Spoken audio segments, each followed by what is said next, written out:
దుర్గా కుమార్ గారు, వాస్తవానికి రోసయ్య గారు చెప్పినటువంటి వ్యాఖ్యలు మనం చూసాం. అదిగాక ఆ కాలంలో ఆ టైంలో మీరిద్దరు కూడా జర్నలిజంలో యాక్టివ్గా ఉన్నారు. అప్పుడు ఏం జరిగిందని ఇంకా మీకు చాలా స్పష్టంగా తెలుసు. అసలుకి జగన్మోహన్ రెడ్డి తండ్రి శవాన్ని పెట్టుకొనే అక్కడ సంతక సేకరణ చేశాడన్న దానిపైన చాలామంది చాలా వివరాలు ఇస్తున్నారు. అవుననేటువంటి సమాధానాలు చాలా వరకు వస్తున్నాయి. మీ వ్యాఖ్యలు ఏంటంటే ఏం చెప్తారు? అది ఒక బహిరంగ రహస్యమేనండి. అదేమి రహస్యంగా పట్టాలు కట్టుకుని మొన్న జగన్మోహన్ రెడ్డి పర్యటన చేసినట్టేం లేదు. ఆయనకి సంబంధించిన వ్యక్తులు ప్రాంగణంలో ఏ ఎమ్మెల్యే వచ్చినా ముందు పక్కకి తీసుకెళ్ళిపోయి బ్రీఫింగ్ ఇచ్చి ఇదిగో సంతకం పెట్టేసేయండి, మన అన్న చనిపోయాడు కాబట్టి జగన్ చీఫ్ మినిస్టర్ అవుతాడు, మనందరం సంతకాలు పెట్టి అన్న లేని లోటు జగన్మోహన్ రెడ్డి ద్వారా తీర్చుకోవాలని వాళ్ళు ముందే పథకం వేసుకున్నారు. రాజశేఖర రెడ్డి గారి చనిపోవటం బయట వాళ్ళు ఏమన్నా షాక్ తిన్నారేమో కానీ ఎక్కువ జగన్మోహన్ రెడ్డి పెద్ద షాక్ తినలేదు. ఎందుకంటే జగన్మోహన్ రెడ్డి దేనికైనా సిద్ధపడిన వ్యక్తి. ఎప్పుడైతే ఆయన చనిపోయాడో చనిపోయాడు, ఎక్కడ చనిపోయాడా లేదా, ఇంకెప్పుడు ఎట్టా వస్తాడు, ఈ అంశాల గురించి ఆయన ఏం పెద్ద బాధపడలా. ఎంతమంది ఎమ్మెల్యేస్ హైదరాబాద్లో మనకి ఇప్పుడు అవైలబుల్గా ఉన్నారు, మన ఇంటికి ఎంతమంది వచ్చారు, వచ్చిన వాళ్ళలో సంతకాలు ఎవరైనా పెట్టారా పెట్టలేదా, పెట్టిన వాళ్ళు ఎవరు అనేది ఈ వ్యూహంలో ఉన్నాడు. ఈ వ్యూహం అంటే ఢిల్లీకి ఇంప్రెషన్ పంపాలి. రాజశేఖర్ రెడ్డికి ఎంతమంది అయితే ఎమ్మెల్యేలు కాంగ్రెస్ లో ఉన్నారు అందులో కనీసం 98% మెంబర్స్ జగన్మోహన్ రెడ్డిని సపోర్ట్ చేస్తున్నారు. ఆ 2% అయినా సరే ఫోర్స్ఫుల్గా అయినా పెట్టించేసేయాలనే ఉద్దేశం మీదే ఉన్నాడు. కాబట్టి ఇప్పుడు ఆయన పరామర్శించడానికి ఇంతమంది వెళ్ళారు కదా, చనిపోయాడని జగన్మోహన్ రెడ్డి కొన్ని వందల మందికి కొన్ని సంవత్సరాల పాటు తిరిగాడు. రాజశేఖర రెడ్డి గారి బంగ్లాలో ఎవరన్నా లోపలికి వెళ్ళి పరామర్శించడానికి వెళ్ళినాడు షాక్ కొట్టినాడు బయటకు వచ్చారు.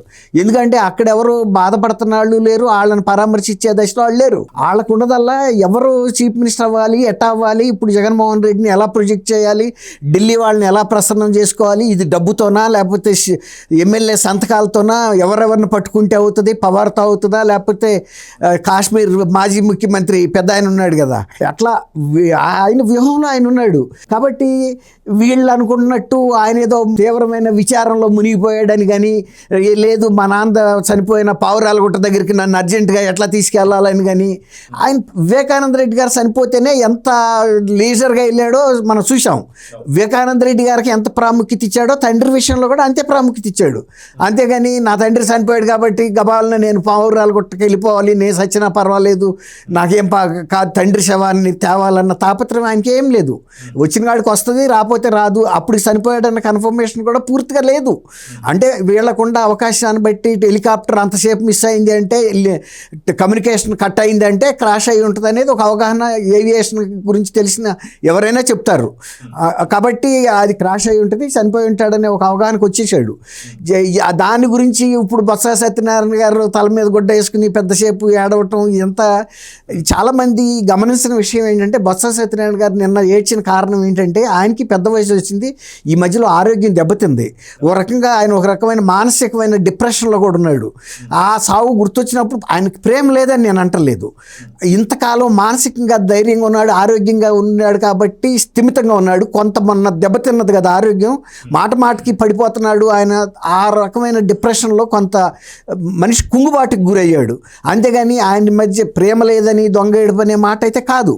కాకపోతే అంత ఏడవటానికి కారణం ఆయన వ్యక్తిగత ఆరోగ్యం కూడా ఒక కారణంగా నేను భావిస్తున్నా.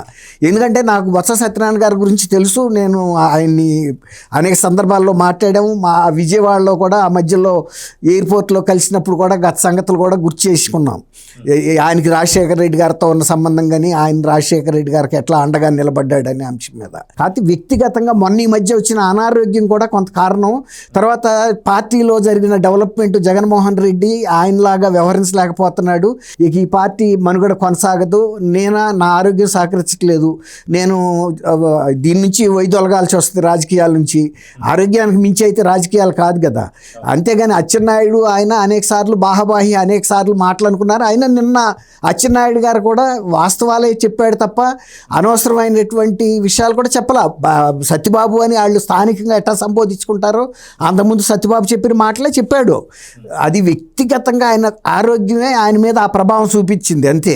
తర్వాత రోషి గారు మాట్లాడిన మాటలు, రోషి గారు అసలు ఆయనకి రాజకీయాల్లో అబద్ధం చెప్పాల్సిన అవసరమే లేదు.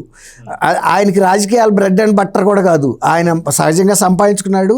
రాజకీయాల్లో ఉన్నప్పుడు ఏదో సంపాదించాలి. ఎందుకంటే ఆచార్య రంగా గారి శిష్యుడు ఆయన. మొదటి నుంచి అసలు కాంగ్రెస్ కూడా కాదు. ఒకప్పుడు కాంగ్రెస్ మీద విపరీతంగా విమర్శలు చేసి చెన్నారెడ్డి గారిని మంచినీళ్ళు తాగిస్తున్నప్పుడు ఆయన తట్టుకోలేక ఏదో ఈయన్ని సవరదీసి మెల్లిగా కాంగ్రెస్లోకి తీసుకున్నాడు. అంత ముందులాక ఎప్పుడు ప్రతిపక్షమే. ఈవెన్ మినిస్ట్రీలు తీసుకున్నా కూడా చెన్నారెడ్డి గారు లాంటి మినిస్ట్రీల్లో ఆయన అవినీతికి పాల్పడేటువంటి మనిషి కాదు. అబద్ధాలు అంతకన్నా చెప్పడు. చెన్నారెడ్డి గారికి కూడా అత్యంత అంతరంగికుడు. ఏదైనా విషయాలు వస్తే రోషి గారిని దగ్గరికి పిలుచుకుని మాట్లాడేవాడు. తర్వాత జనార్దన్ రెడ్డి గారికి కానీ, లేకపోతే మరీ రాజశేఖర రెడ్డి గారికి అయితే అత్యంత ఆత్మీయుడు. ఒక రకంగా తండ్రి స్థానంలో ఉన్నాడు. ఒక రకంగా రాజశేఖర రెడ్డి గారి మనస్తత్వాన్ని తండ్రి రాజారెడ్డి అవగాహన చేసుకోలేకపోవచ్చు, కానీ రోషి గారు బాగా అర్థం చేసుకుంటాడు. అంటే ఇప్పుడు మీరే చెప్తున్నారు ఖచ్చితంగా అబద్ధాలు చెప్పడు రోసే గారు అని చెప్పేసి. అయితే ఇప్పుడు జగన్మోహన్ రెడ్డి గురించి చెప్పింది కూడా నిజమని చెప్పాను. అసలు ఇంకా అందులో తిరిగేంటండి, ఇక రోషే గారు నోటమ్మట ఏదైనా వచ్చింది అంటే అందులో రాజశేఖర రెడ్డి గారి కుటుంబం గురించి ఆయన స్వార్థం ఏముంటుందండి. ఇప్పుడు రాజశేఖర రెడ్డి గారు తర్వాత జగన్మోహన్ రెడ్డిని ప్రపోజ్ చేయమని కనుక అధిష్టానం చెబితే చక్కగా నవ్వుతా ప్రపోజ్ చేసి ఆశీర్వదించేవాడు. ఎందుకంటే ఆయనకి ముఖ్యమంత్రి పదవి మీద కూడా లేదు. దారిపోయే దానయ్యని రమ్మన్నారు, కూర్చోమన్నాను, ఇప్పుడు లేవమంటే అప్పుడు లేస్తానని చెప్పాడు. అదే ఎవరైనా ముఖ్యమంత్రి అయితే తన సీట్ని బలపరుచుకోవటానికి, వర్గం కట్టుకోవటానికి కూడా ఆలోచిస్తారు. ఒకసారి నేను కె రామచంద్రమూర్తి గారు ఇప్పుడు కూడా ఉన్నాడు, మన సత్యమూర్తి గారికి కూడా తెలుసు. ఆయన సాక్షిలో కూడా పనిచేశాడు. తర్వాత ఆయనకి జగన్మోహన్ రెడ్డికి అడ్వైజర్గా కూడా పనిచేశాడు. ఆయన నేను ఇంటర్వ్యూ చేయడానికి రోషి గారి ఇంటికి వెళ్ళినప్పుడు ఆయన ఉయ్యాల బల్ల మీద కూర్చుని మేము ఎదురుగా కుర్చీలో కూర్చుని మాట్లాడుతున్నప్పుడు ఆయన ఒక మాట చెప్పాడు. దీనికి సంబంధం కాబట్టి చెప్తున్నా.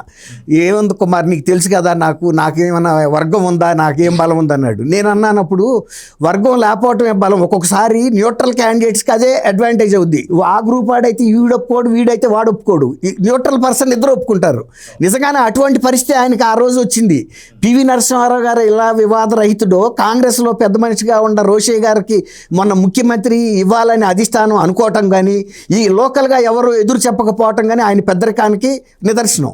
ఎందుకంటే ఎప్పుడు ఎవరి మాట వాళ్ళకి చెప్పి తృప్తిపరిచి రాజకీయాల్లో తన పబ్బం గడుపుకునే వ్యక్తి కాదు.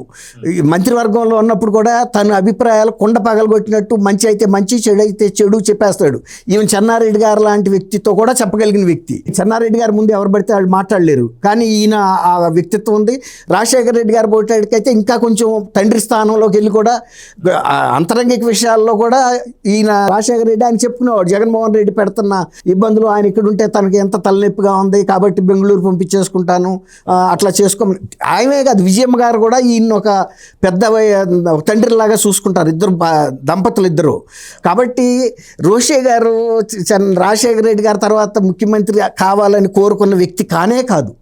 అసలు ఆయనకి అటువంటి ఆలోచనే లేదు. అధిష్టానం ఏదో ఉండాలో, ఈయన పెద్ద ఆయన అందరికీ ఆమోదయోగ్యుడు అవుతాడు, పార్టీకి కూడా లాయల్గా ఉంటాడు. ఎందుకంటే ప్రణబ్ ముఖర్జీకి కూడా ఆయన చాలా సన్నిహితుడు. ఆ రోజున ప్రణబ్ ముఖర్జీ చాలా కింగ్ మేకర్ అక్కడ. ప్రణబ్కి అత్యంత అంతరంగికుడిగా ఆంధ్రప్రదేశ్లో ఎవరన్నా చెప్పాలంటే రోషి గారే. కాబట్టి ఆయన అబద్ధం చెప్తాడనే మాట కాదు. సరే, మీరు అన్నట్టు అచ్చెన్నాయుడు సంవాదం, ఏది బొత్స గారు కళ్ళ నీళ్ళు పెట్టుకోవటం, ఎక్కి ఆడవటం, అవన్నీ వేరే విషయాలు. కానీ ఒక విషయం మాత్రం ఇక్కడ స్పష్టం ఏంటంటే, జగన్మోహన్ రెడ్డి గారు సంతకాలు చెయ్యలేదు అని కనుక ఎవరన్నా చెబితే అంతకన్నా ఆత్మ వంచిన ఇంకొకటి ఉండదు. అది వాస్తవం. అందులో ఆయనకి అత్యంత అంతరంగికులే ఆ కార్యక్రమం మొత్తం నిర్వహించారు. ఇప్పుడు రాజశేఖర రెడ్డి గారికి ఆత్మ అని చెప్పుకునే రామచంద్రరావు గారు, కేవీపీ గారు కాదనగలడా? అంతకన్నా ఆ కుటుంబానికి శ్రేయభిలాష ఎవరున్నారు? Please subscribe to Leo news for more videos.